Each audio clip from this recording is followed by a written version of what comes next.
Before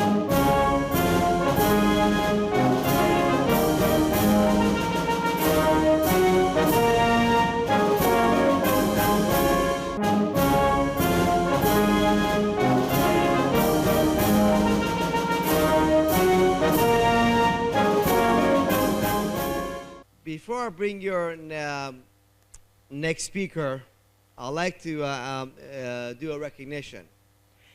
One of the things that we try to do at Freedom Law School is recognize individuals who have taken bold and courageous stands to bring health, peace, justice, or freedom to America, to make this a better place to live, to be a contribution to mankind.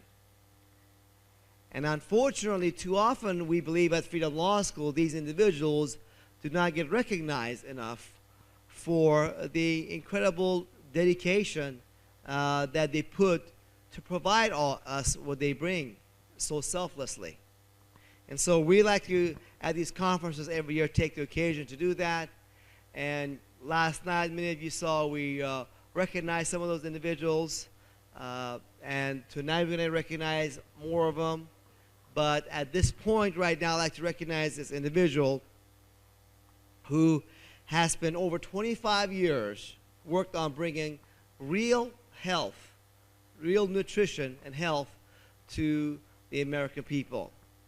And even though he's a medical doctor, he's not the kind of person that believes he knows it all. That once he gets his degree, he doesn't have to study anymore. Quite the contrary. This individual has been on a quest for a long time and continuing to learn more about nutrition and health and real prevention, as well as treatment and cure of diseases that are caused. And he speaks about and teaches his patients and the public about how to what causes heart attacks and how to prevent them, and how you can strengthen your heart and your system to be healthy to begin with. And I cannot tell you, unfortunately, there's not enough doctors in America who are into that. We need more people like this individual.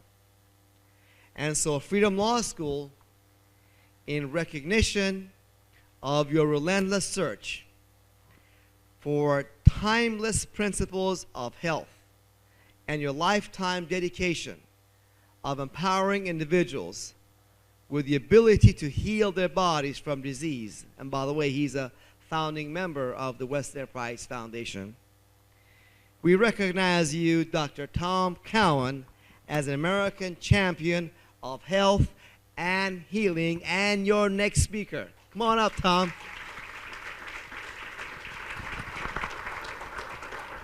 Thank you. Thank you.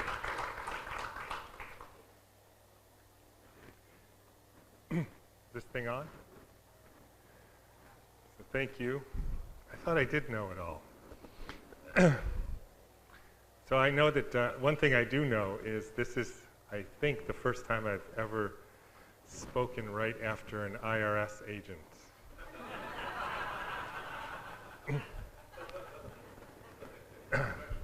Special, X, current, whatever.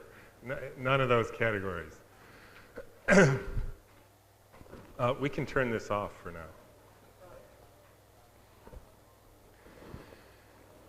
So, and I don't think I've ever spoken at a conference about income tax and all that stuff. So it's a lot of firsts for me, so it's good. It's good to get out of the usual zone. So I'm a doctor. I work in San Francisco. And like everybody else, I have a website, which is F-O-U-R, fold, F-O-L-D, healing, H-E-A-L-I-N-G.com. And the main reason I mention that is because when I'm going to speak about some of the things I'm going to speak about today, and I'm going to reference studies, and all of the studies that I reference are actually posted on my website. So like the previous speaker, it's always good to not take my word for this. And so I've tried to make it as easy for you to follow whether I'm telling anywhere near the truth about this as possible. So we'll just get right into it. And how long do I have? 50 minutes? I think we can do it. 50 minutes. Is somebody going to tell me, because I don't see a clock here. 2 minutes, 3 minutes. All right, 10 minutes. Give me a 10 minutes. Okay, so let's get right into it. This topic of this 50 minutes is what causes heart attacks. And so let me give you a little bit of a background here to get you up to speed. I have, as it was said, was one of the founding members of the Weston A. Price Foundation. So I studied the work of Weston Price about food, and another one of my hats is I am trained as an anthroposophical doctor, which means I'm a doctor in the mode of Rudolf Steiner, and I have some other interests, homeopathy and herbs and et cetera. But the thing that's relevant today and sort of got me into this was in my anthroposophical training. How many of you actually know who Rudolf Steiner is? Most, some. He was the guy who founded Waldorf schools and biodynamic agriculture and is considered one of the great thinkers of the 20th century. And as I say to people, it isn't necessarily that I would say to you that everything that Rudolf Steiner said is correct, but on the other hand, if Rudolf Steiner says something, before I go and say it's not correct, I'd like to know that I have something to stand on. So anyways, as part of my anthroposophical medical training and something that a lot of anthroposophists, people who study Rudolf Steiner, get into, was this interesting quote that Rudolf Steiner said, that the three things that will stand in the way of the evolution of humanity, in other words, people developing in the proper way, are number one, that people work for money. And it's hard to know exactly what he meant by that, but somehow he tried to separate one's life, what one does, from actually just having to work just for money. So that was number one.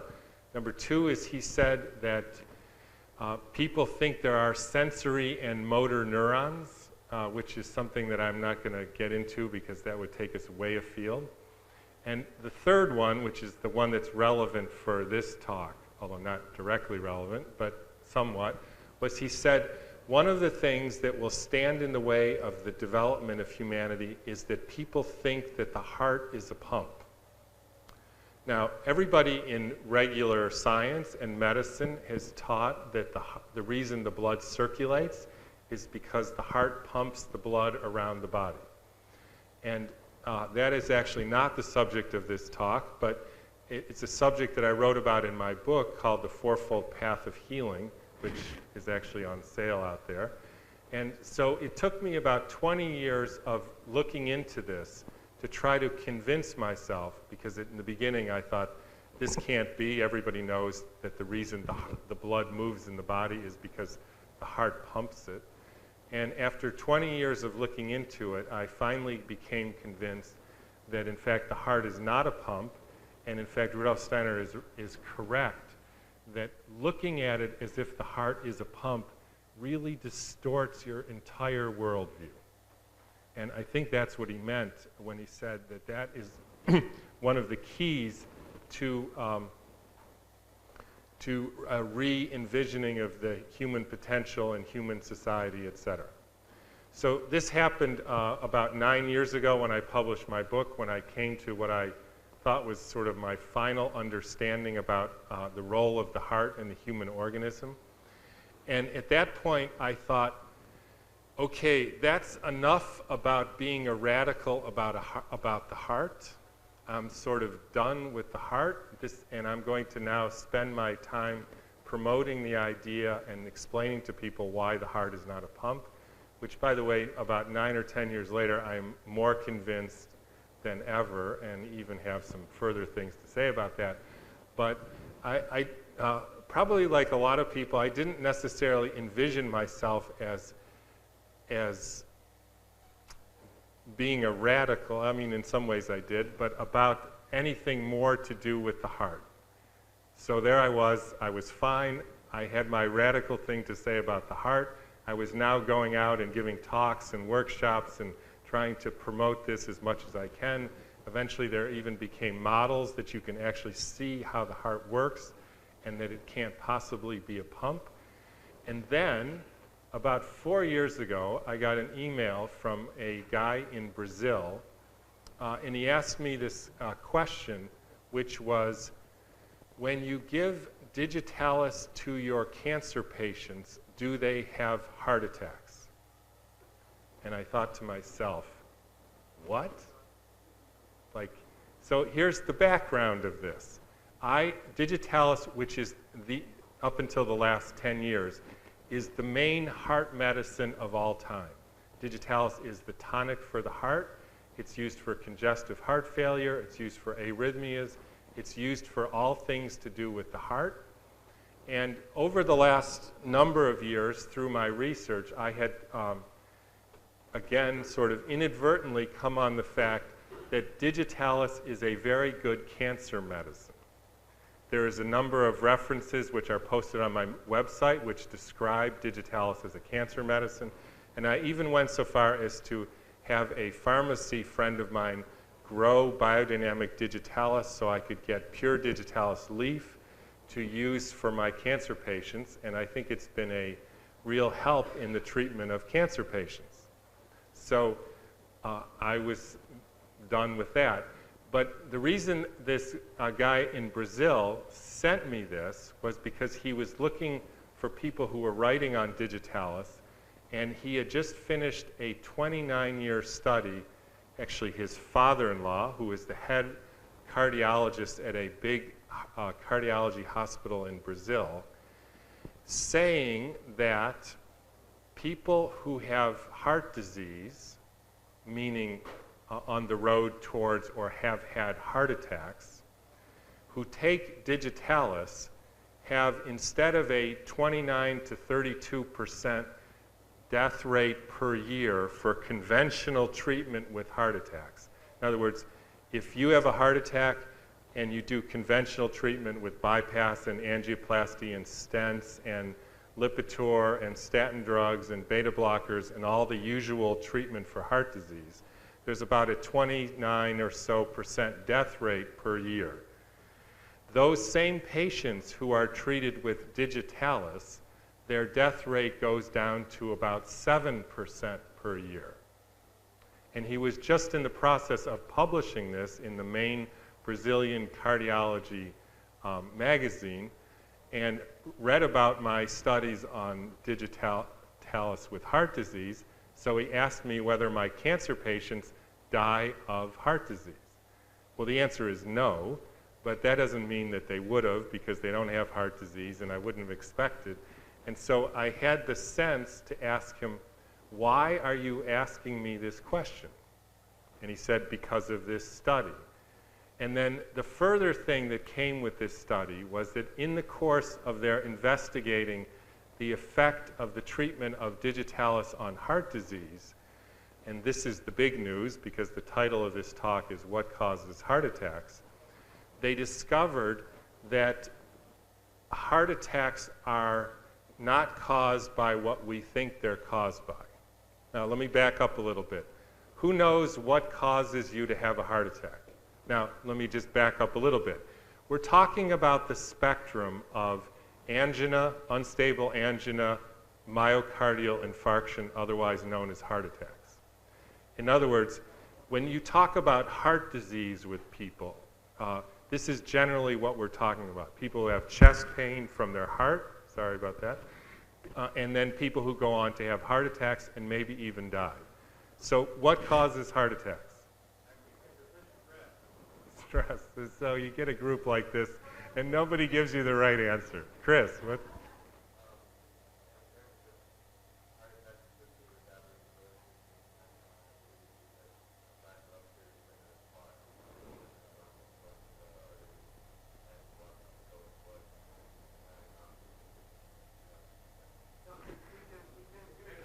You can't hear that. So let me tell you in a simple way.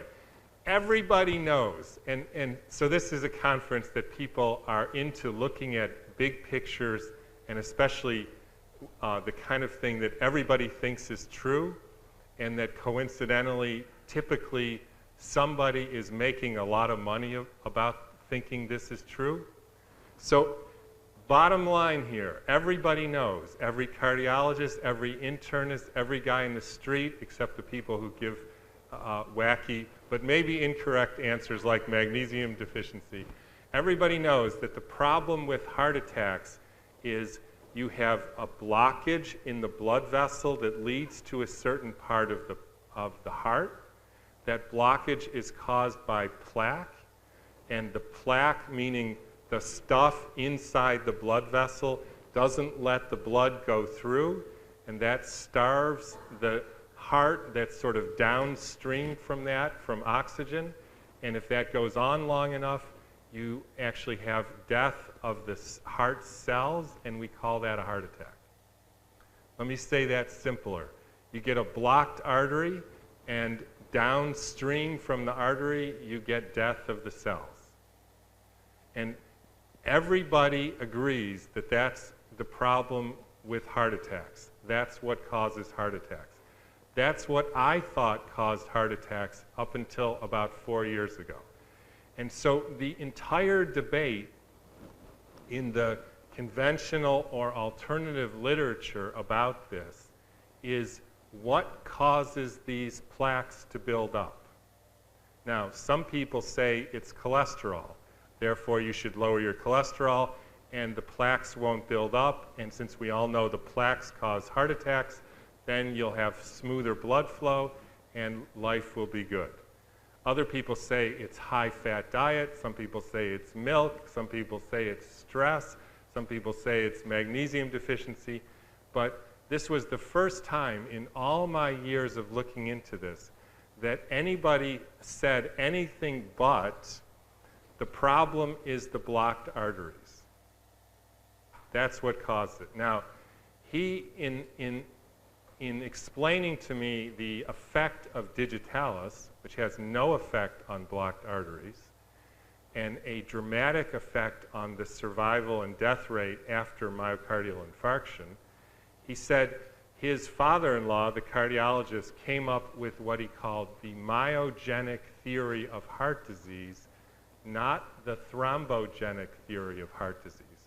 The thrombogenic means there's a clot, a blockage, based on plaque, and that's what causes it. That's the usual theory, thrombogenic.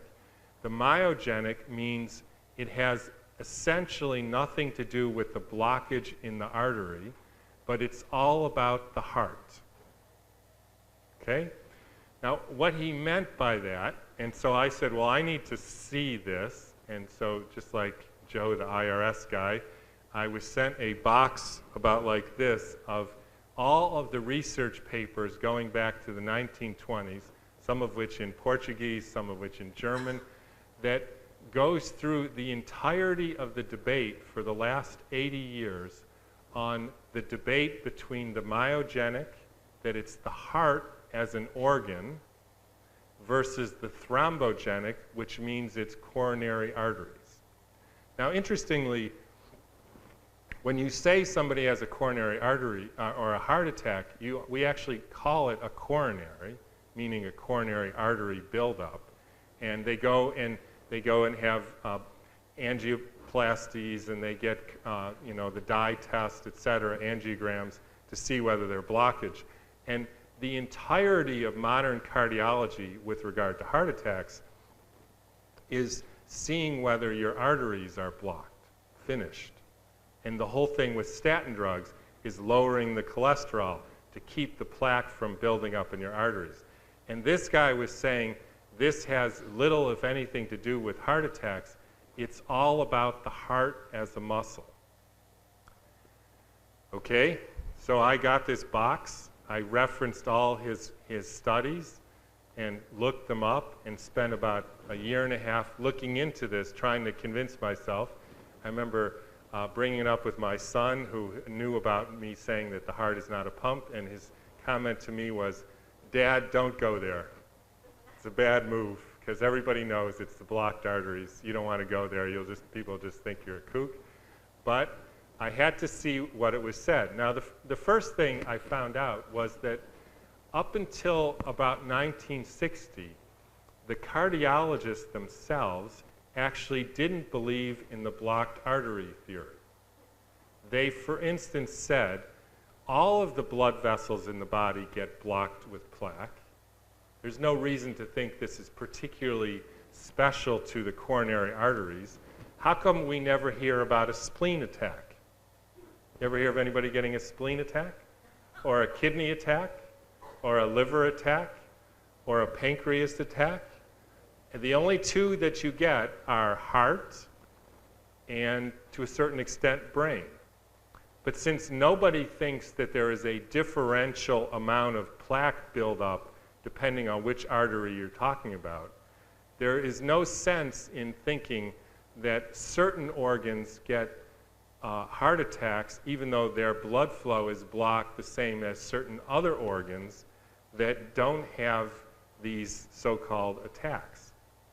So in the beginning, the cardiologists didn't believe that it was because of plaque buildup.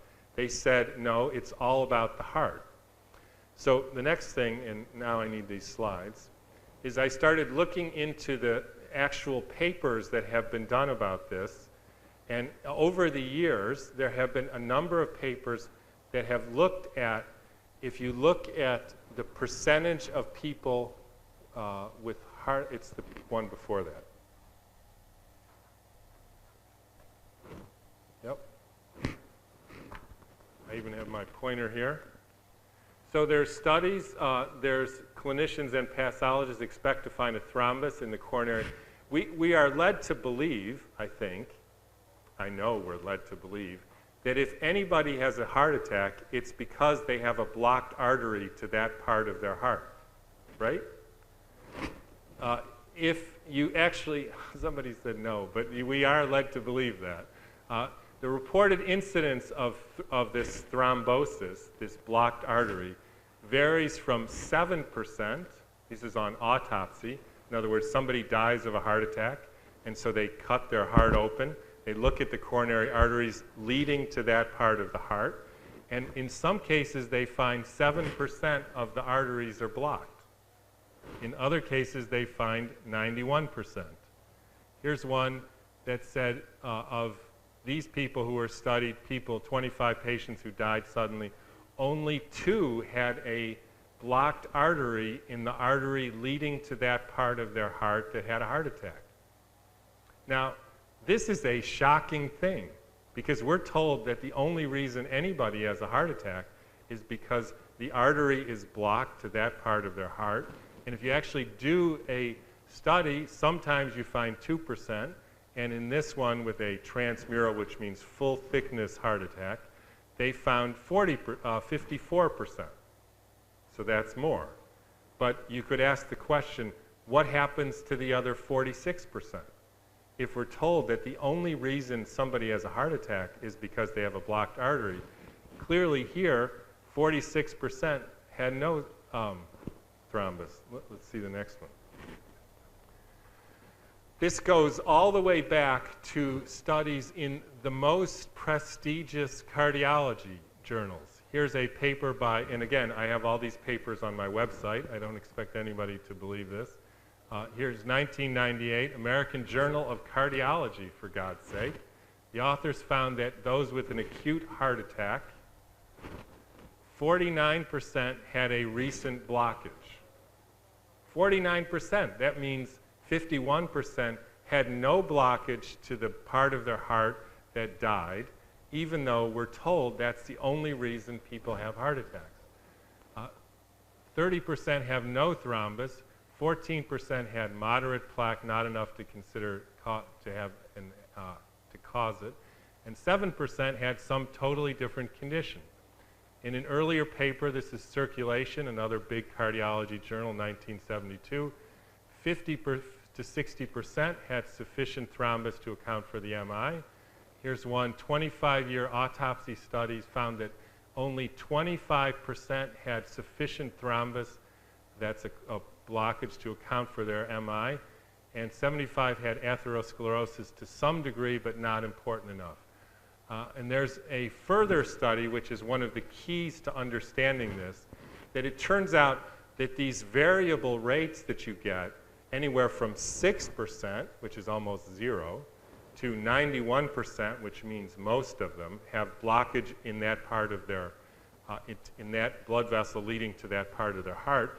It turns out it has something to do with how long it is after the person dies and you do the autopsy. In other words, 16% had sufficient blockage of the people who died. They had a heart attack. Within an hour they died, which is about 20–30% of the people. And so then they did an autopsy immediately. And if the death was 1 hour following the heart attack, only 16%. If that was a heart attack, 24 hours later they died, and then they do an autopsy, this findings go, the percentage that's blocked go up to 53%. And in every study that I found, the longer the time that elapsed after you had a heart attack until you died, the higher percentage of blocked arteries to the part of their heart that had the heart attack you find. If you wait even longer, you'll find it even in the 70 to 80%. If it's an hour, you find it in the teens, 20s, etc. percent. And furthermore, the old cardiologists specifically said the people who have the most plaque in their coronary arteries are the least likely to have angina, unstable angina, and heart attacks. And meanwhile, we have this trillion-dollar industry that's all about the treatment with drugs, low-fat diets, all these different diets and things, an argument of how to reduce the plaque buildup, stents, angioplasties, roto-rooters, bypasses, none of which have actually been shown to affect the morbidity or mortality from heart disease very much. And yet the key issue here became, for me, maybe this isn't the cause of heart attacks in the first place. Like, that's a big deal. Because that's what's like mother's milk. That's why you go. You go to the cardiologist, you see if you're okay, he does an angiogram, your arteries are clean, you're fine. That's the definition. So, you can get rid of that one. No, I don't need that one. You can turn it off for a minute. All right. So what causes heart attacks? That was the subject of this talk. If it isn't this, but let me say another thing about this. If this is true, which, like I said, every credible paper that looked at heart attack, time of death, percentage of blockages, the longer the time elapsed, the more the blockages. That suggests that the blockages of the arteries are a secondary phenomenon to the heart attack, not the primary event. And I would ask you to think, or just to give a picture in your mind, it's like you have a river, and the famous Victor Schauberger, if anybody knows him, if you don't, you should read him, because he knows more about how fluids flow than anybody who ever lived, and I don't have time to get into that. Talks about how water moves. And so imagine you have a stream, and then you have some beavers that build a dam, and you would get debris building up on the upstream side of the dam. The debris building up in the upstream part of the river is because of the blockage made by the beavers when they built their dam in the river. It's not the primary event. Now, interestingly, this is exactly what happens. There is a blockage, something that happens within the myocardial, the heart tissue itself. And that creates a dam effect, which builds up inflammatory debris on the upriver side in the coronary arteries. In fact, it's so specific that we know that the debris that's in the plaques that supposedly cause these heart attacks is not actually cholesterol, unlike what we're told to believe. It's inflammatory debris. So it's just debris from tissue necrosis. So the issue is, how did this tissue necrose, i.e. break down in the first place?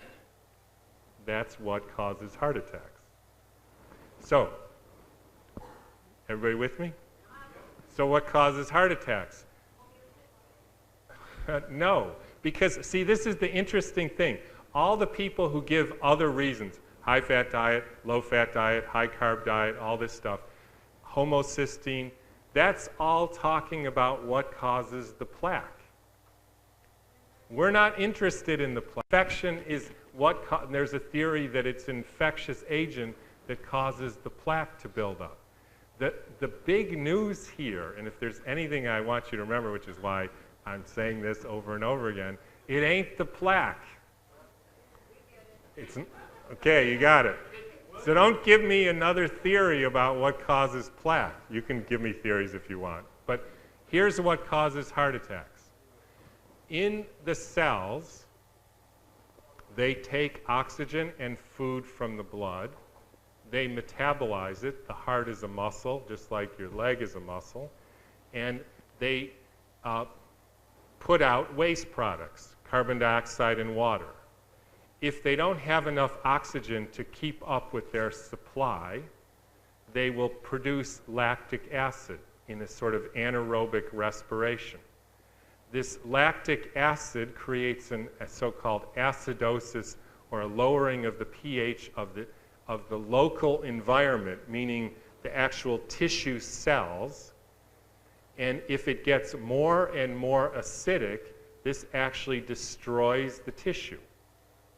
And the only difference with your heart and your leg is if you exceed your oxygen supply in your leg, you'll go to anaerobic respiration, build up lactic acid, you'll get a cramp, i.e. angina of your leg, and as a result, you'll stop running.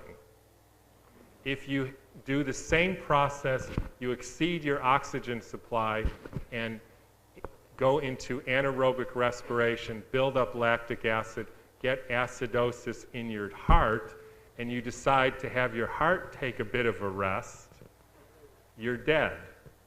Your heart can't do that, so it keeps on doing this anaerobic respiration. It keeps building up these acids, and that will actually necrose or kill the tissue.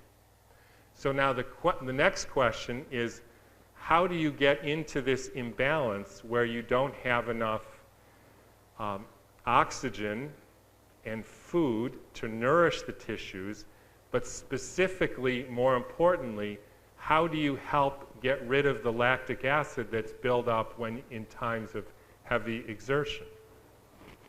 It turns out that this is a phenomenon that has to do with two things.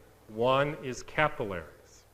Now, if you picture the blood vessels, picture a river, you have big river, smaller river, and then just a trickle. That trickle part is called capillaries, just, microscopically thin. And if the capillaries are constricted, they can't bring the food and oxygen in well enough, but more importantly, they can't flush out the lactic acid well enough. So anything that interferes with your capillary function, the small blood vessels, will interfere with your ability to flush the acids out. Now, there's actually three things that we know of, three illnesses or three situations that directly interfere with capillaries. One is smoking. Interestingly, we know that smoking is a risk factor for heart attacks, but also interesting, smoking has basically no effect on large blood vessels. Smoking corrodes the capillaries all over your body, but it doesn't affect the large blood vessels. It doesn't make any sense from the thrombogenic theory of heart disease. So smoking corrodes your blood vessels. Number two, diabetes, which is from eating an overly carbohydrate-rich diet for many years and not having enough exercise, and we don't have time to talk about that. But diabetes is a strong risk factor for heart disease, and yet has nothing to do with large blood vessels like coronary arteries, and has everything to do with corroding your small blood vessels, like the capillaries. So again, the theory that this is from thrombosis doesn't square with smoking, and it doesn't square with that diabetes predisposes people to heart disease, because diabetes affects small blood vessels. And the third one, as every ER doctor like myself knows, is that adrenaline, i.e. stress, constricts your small blood vessels like capillaries. That's why dentists, for instance, inject Novocaine to numb your teeth with adrenaline so that the gums don't bleed all over your teeth when they're drilling your teeth, because the adrenaline shrinks up the capillaries and makes them constrict. So whenever you're in a situation, be it acutely, because you're acutely stressed, or chronically, because you lead a high-stress lifestyle, which means you'll make more adrenaline, and that will keep your capillaries constricted in an overly robust way, which prevents the flushing out of the lactic acid. And so these three things, which have no explanation from the coronary artery perspective, now begin to make sense. The wrong diet causing diabetes, the smoking, which corrodes your small blood vessels, capillaries, and high stress.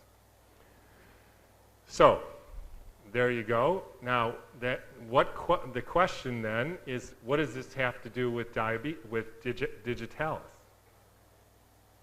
This is where it got very interesting to me, because it turns out, if you read the medical literature, that digitalis, which was known as the old man's friend, which was known as a cardiotonic, which means a medicine that makes the heart work better, more efficiently, flushes out the lactic acid specifically from the heart cells. And so people who take digitalis or have an appreciable level of digoxin in their blood have 2, 4, 6, 10 times less incidence of heart attacks, angina, unstable angina, than people who don't. It is not a vasodilator. Digitalis, good question. Digitalis and its two main ingredients, digoxin and digitoxin, have absolutely no effect on coronary arteries. They only have an effect on the metabolism of the heart cells, and specifically you can show that the pH rises if you give somebody digitalis, which prevents this lactic acidosis, the acidification of the heart cells, which is the cause.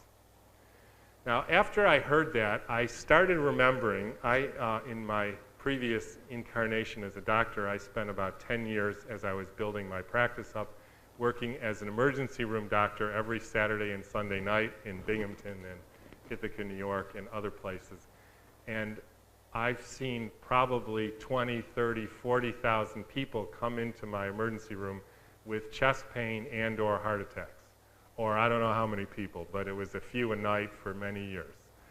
And I remember, this is where it gets very interesting, because one of the things that all medical students learn is that if somebody has chest pain and they may be having a heart attack, what you need to do, because the heart is needing too much oxygen, so you need to put the heart at rest as much as possible. And you do that with drugs called beta blockers. So beta blockers slow down the heart, so it slows down the rate, it slows down the contractility, etc. It slows down the need for the heart for energy. And that's what you need to do. And if they're on a cardiotonic, mainly digitalis, or there's another one called wabaine from a plant called strophanthus, you immediately take them off digitalis, because that's making their heart work more efficiently, so to speak, and that means more oxygen use, and that's the opposite of a heart attack. So, being the smart guy that I thought I was, every 10, 20,000 of those people who came into my emergency room, these are heart patients, I asked them, so are you on digitalis? Because they were heart patients. And I was going to show how smart I was and immediately take them off their digitalis. You know how many patients I saw in those 10 years who came into my emergency room having a heart attack who were on digitalis, which was all that time the main drug for heart patients? Zero. Zero. Nobody.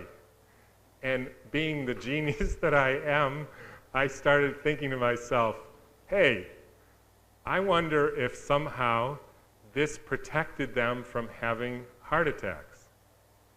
And that's when I read this, and you find that in fact it does lower the death rate to a fraction of what it is with statin drugs and bypasses, etc. Now, the story didn't totally end there, although I'm almost done. And what kind of time do we got here? 20 minutes, jeez. You can almost do the heart is not a pump here. 15 minutes. Maybe we can ask questions then. So the story did not end there, because it actually got, in some ways, a little bit more interesting, because I then discovered, much to my surprise, you see, here's another Rudolf Steiner thing. Rudolf Steiner has a very different conception of the evolution of the world and humanity. We think we were once whatever, slime mold, etc., and we went up, and now that we're people. And Rudolf Steiner's conception was actually different than that, although sort of related, and it's not what you call, what is it? It's not creationism, and it's not Darwinian evolution. It's intelligent design. Somebody really corrected me about that. He said, in the beginning was everything, and that the evolutionary process was a process of chipping away the non-human parts, and you would get a chip, and it would fall in the world, metaphorically speaking, and maybe over thousands of years, and that would become a rhinoceros. So we have rhinocerosness in us, and it was extricated from us, and that became rhinoceros. So that was his basic conception, which is interesting that if you ask Michelangelo, how did he sculpt David? He said, I took this block of marble, and I knew David was in there, and I chipped away the extraneous bits, and there he stood. That's exactly how Rudolf Steiner said the human being was created. Now, he said, people said, just like the heart is not a pump and all these other things that Rudolf Steiner said, people said, no. Yeah, that's like, you got to be kidding. Like this, it can't be like that. He said, just look. I will tell you that certain things were chipped off when the nervous system was formed. We call those poppy plants. When you're sophisticated enough to understand how the nervous system works, like endorphins, you will find those same substances in the poppy plant, like morphine. And you find this over and over again. There are books written about the concordance, the amazing similarity between the substances out in nature compared to the substances in a human being. And he said that when digitalis was formed, that was, so to speak, a chip off the old heart. That digitalis is the, to use a fancier word, the incarnation, or let's say the personification, or let's say the objectification, the crystallization of that which in the human being we call the heart. And you will find the heart in digitalis, or put it a different way, you will find digitalis in the heart. Now, the Chinese medicine, which often has this sort of a different spin on Rudolf Steiner, they say that the kidneys nourish the heart. The kidneys make something which then makes the heart work properly. Now, just as a word of caution here, when the Chinese medicine says kidneys, they typically mean adrenal gland. So, what does he mean? There's no digitalis in our chest, but let's show this slide. Now, very few people alive know this. I can tell you. I've become a sort of world expert, which includes me and maybe 3 other people who are even trying, on digitalis plant, the foxglove. If you ask your cardiologist, do we have digoxin in our blood normally? No, are you kidding? There's no digoxin in a human being. It turns out, if you move it over a little bit this way, I don't know if it moves. The European Journal of Biochemistry 2002 did a study on the endogenous cardiac glycosides, a new class of steroid hormones. This is science talk for endogenous means made within the human being. Cardiac glycosides means wabaine from strophanthus and digoxin from digitalis. These are the 2 cardiac glycosides. There are these chemicals. And it turns out they are steroid hormones made just like testosterone, estrogen, progesterone, cortisone, DHEA. They're made in our adrenal glands in the human being. Next one. Never got to say that before. I usually. Here's the other way it says. Adrenal gland as a source of wabaine. When you see wabaine is a chemical from a related plant to the digitalis called strophanthus, which is the African heart tonic for thousands of years. And it turns out the adrenal gland is the source of wabaine. Next one. How do we know this? Because they take a precursor substance, they tag it with a radioactive marker, inject it into the person, and then they see if you get digoxin at the end. And they see where this concentrates in the body, and they can say it's made here and it's made from this. Does anybody want to venture a guess as to what we make digoxin in our bodies out of? Cholesterol. Just like all the other steroid hormones. So if this is true, we have a little chip in us that is outside in the world called digitalis, i.e. foxglove, or strophanthus. This little chip is there made in our kidneys, i.e. adrenal glands, just like Chinese medicine says. Made there, goes to our heart to flush the lactic acid out of our heart so that you don't have heart disease. This substance, digoxin, is made from cholesterol and specifically inhibited by mevestatin, which is the prototypical statin drug. So that makes it even more interesting, and they give the whole biochemistry of this if you're interested in reading that. In other words, this very substance which was put in there to prevent us from getting lactic acidosis in our heart and from necrosing, killing our tissue in our heart, is made from cholesterol, inhibited by statin drugs. And interestingly, you can actually find it in patients. I've done digoxin levels on patients who've never taken digitalis or digoxin, and lo and behold, they sometimes have digoxin.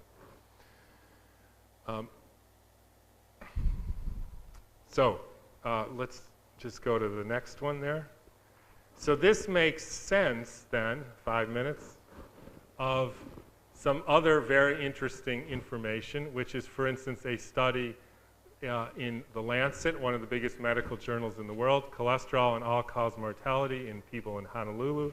And the conclusion on the next page is, move it up a little bit. Up, up, up, up, up, up, up. There you go. Our data accord with previous findings. This was one of the biggest cholesterol trials in the world.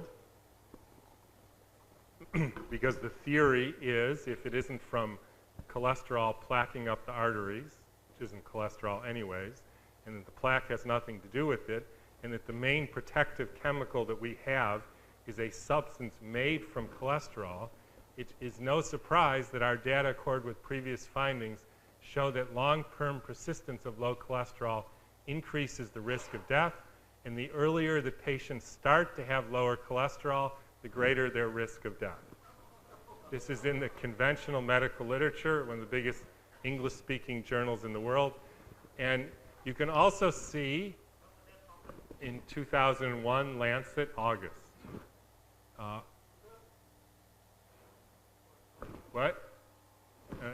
So you can also see that when people have taken Wabaine, the Germans do it a fair amount. Here's a guy, cardiologist in Stuttgart, over 15,000 patients. Patients treated with oral strophantine, which is like digoxin, no fatal heart attacks and only 20 non-fatal ones. And they would have predicted 120 over versus 400 for people in the same size and et cetera. No one gave a negative response. And now 3 years of treating people with an anti-diabetic,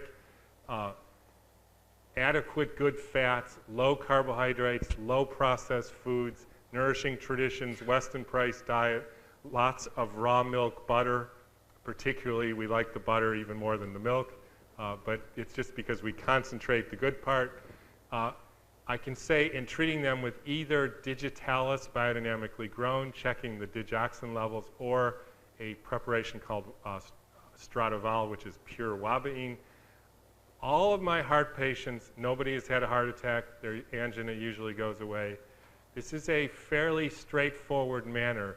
If you think about improving the actual function of the heart as a muscle and getting away from, as we're talking this conference, these old paradigms of this diet or that stuff for your coronary arteries or homocysteine or all the rest of it. And so it's 2 minutes, and thank you for listening.